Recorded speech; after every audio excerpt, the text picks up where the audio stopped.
So apparently YouTube doesn't like annotations anymore, so you won't see the timestamps on the screen, but they will be in the description. And if ever I'm rushing in my code, you can always pause and take a look. Hey guys, this is Ethan. I'm a TA for E115 Intro to Programming, and for this video we're going to go over homework 3, which is this. We're going to be using ints, floats, and strings. We're going to prompt the user to enter two int values and do some basic math. Do the same thing with floating point values, some basic math. And finally, we're going to make the user enter two strings, concatenate them, and print back the result. I'm using Visual Studio, Community 2017. And we'll start off by going to File, New, and Project.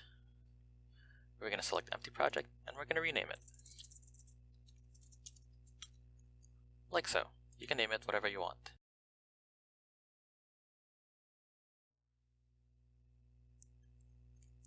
Alright, so you might have this window over here. What you want to do is go to View, then Solution Explorer. That way you can get these folders. If these come up by default, good.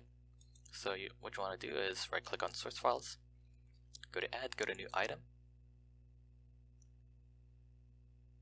Here they're making our source file by default. I'll keep it as is, but if you want to rename it, go ahead.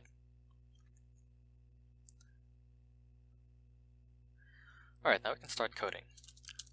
I'm gonna put a little header, just to make things neat.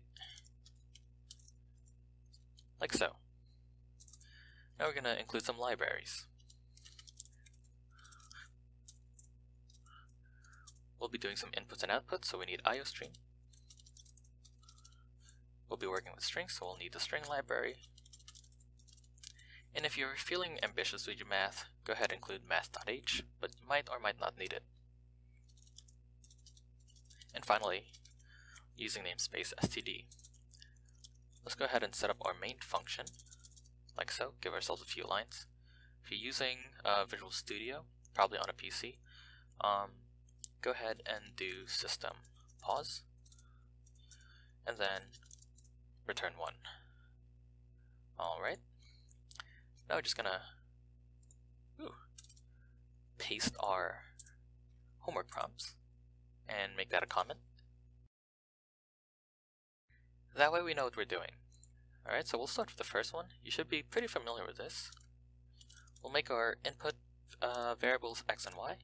Then we'll make a sum, difference, product, quotient, and remainder. We'll need a remainder, or you don't need it, but it's good to have if you're doing some int maths. Alright, and let's now start with our prompts. Make sure your prompts make sense, like so. Then you have your cn.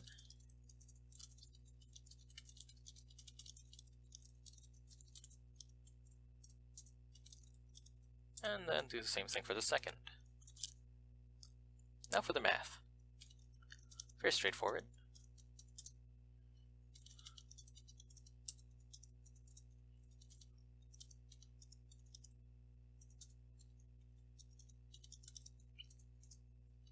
If you want to get the remainder, you want to use the percent sign, like so. Now let's output this.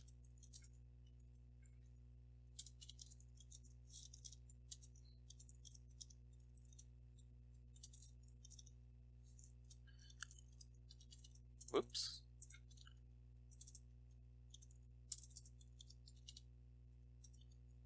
Like so.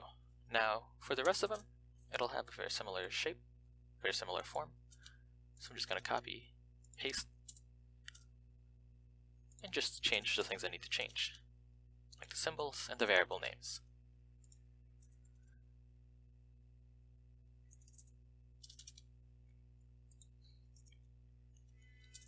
Whoops.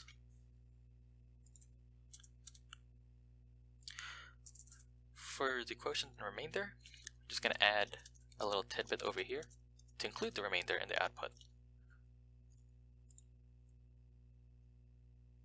Like so.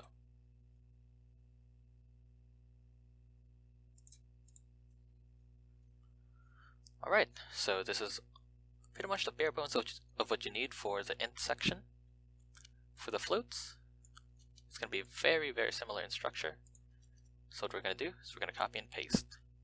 Very important. First we're going to change the int to float because we're working with float variables. And now we want to make sure that we change the names of all of these. You want to make sure that your variables do not share the same names. So just to make it easy, I'm going to put a capital F at the end of all of them. You can rename it however you want. And you can take away the remainder variable because now that we're working with decimals, we're not going to need it anymore. And so let's change our output so that it makes more sense, like so. Make sure to rename your variables.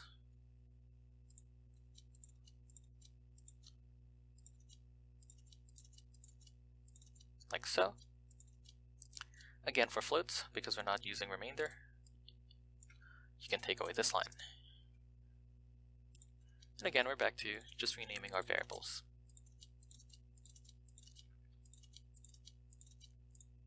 Whoops. There you go. And again, just removing the remainder.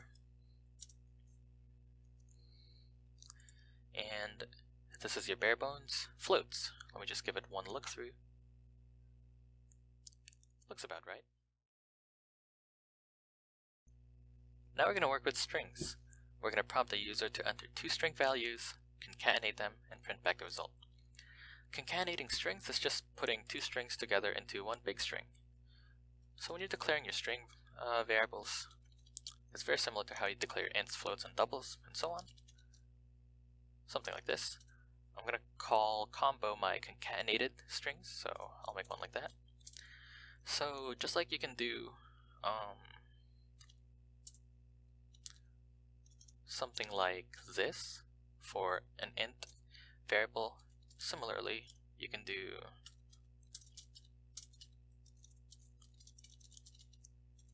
this for a string, right? Just a little showcase. You don't need that for this homework.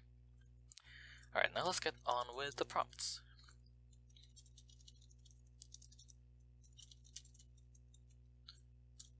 This is just a end line.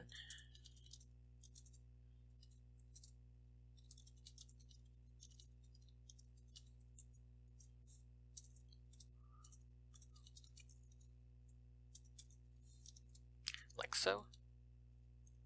And then we'll do a cn string 1. I'll be using cn, and I'll explain why I'm using cn instead of, let's say, getLine.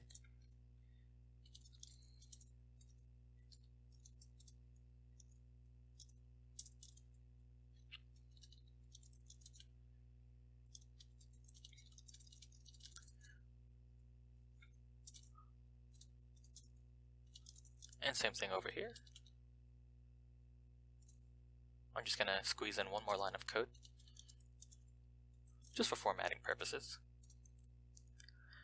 Like so. So I'm asking for their first name and the city that they're from, because I'm banking on the fact that a lot of first names and a lot of cities are just one word. When you're using cn to a string, like this, and if you're inputting a string that has spaces, like let's say this for string 1, the cn is only going to capture the first word. It's going to stop once it hits a space.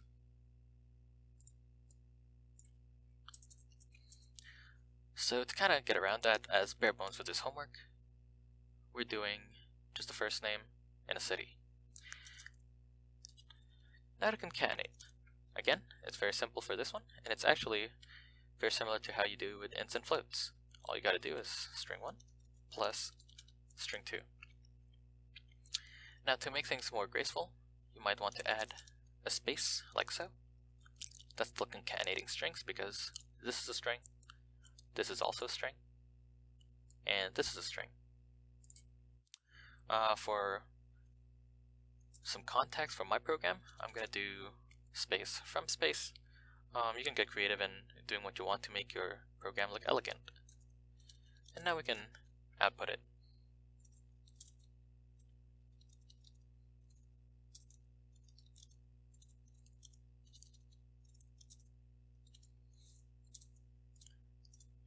Like so. So let's see how this runs.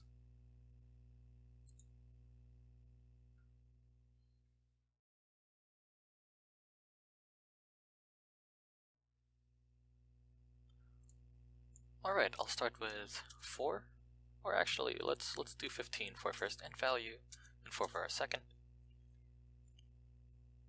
Looks like the math is working. Now for some decimals. Alright, my first name, my second, or rather my city, and there you go. That's why I wrote, when I'm concatenating my strings, I did string 1 plus space from space plus string 2, because I had in mind something like this. Again, you can get pretty creative with how you concatenate your strings, as long as it makes sense, as long as you know what you're doing, and you know how to use it. So here's a quick overview for all our code. We'll start with the beginning, with our int maths. And here's our float maths. And here's our string, and the end of the int main function.